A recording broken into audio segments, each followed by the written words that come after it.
Formal nang ipinamahagi ng National Housing Authority Bicol ang mga housing unit para sa mga apektado ng paulit-ulit na paglikas tuwing tumataas ang alert level ng Bulkang Mayon.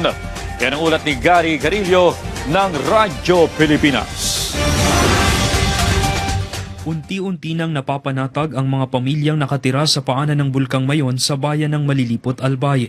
Matapos ang ilang taong pananatili sa loob ng 6-kilometer permanent danger zone, formal nang ipinamahagi ng National Housing Authority o NHA Bicol ang mga housing unit para sa 100 at isang pamilya o internally displaced persons o IDPs. Si Renely na may 2 anak, lubos ang pasasalamat sa pamahalaan. Mahigit 14 na taon na kasi silang paulit-ulit na lumilikas tuwing tumataas ang alert level ng bulkan. Nagpapasalamat po kami sa kami po so na priority. Dami mga livelihood din po na totoo.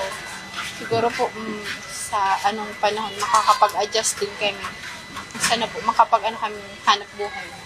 Angkop naman po sa lugar. Malilipatan.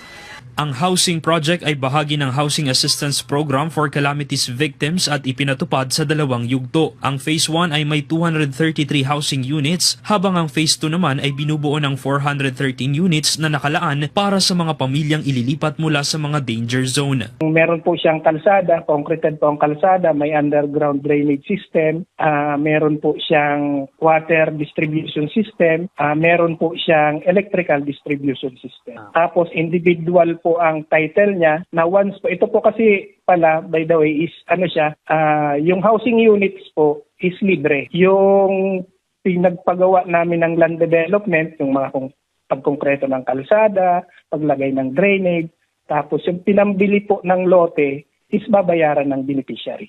Ang proyektong ito ay patunay ng patuloy na advokasya ng pamahalaan alinsunod sa direktiba ni Pangulong Ferdinand R. Marcos Jr. na sa anumang sakuna, ang kaligtasan at kapakanan ng mga mamamayan ay laging inuuna. Mula rito sa Albay, para sa Integrated State Media, Gary Carillo ng Radyo Pilipinas, Radyo Publiko.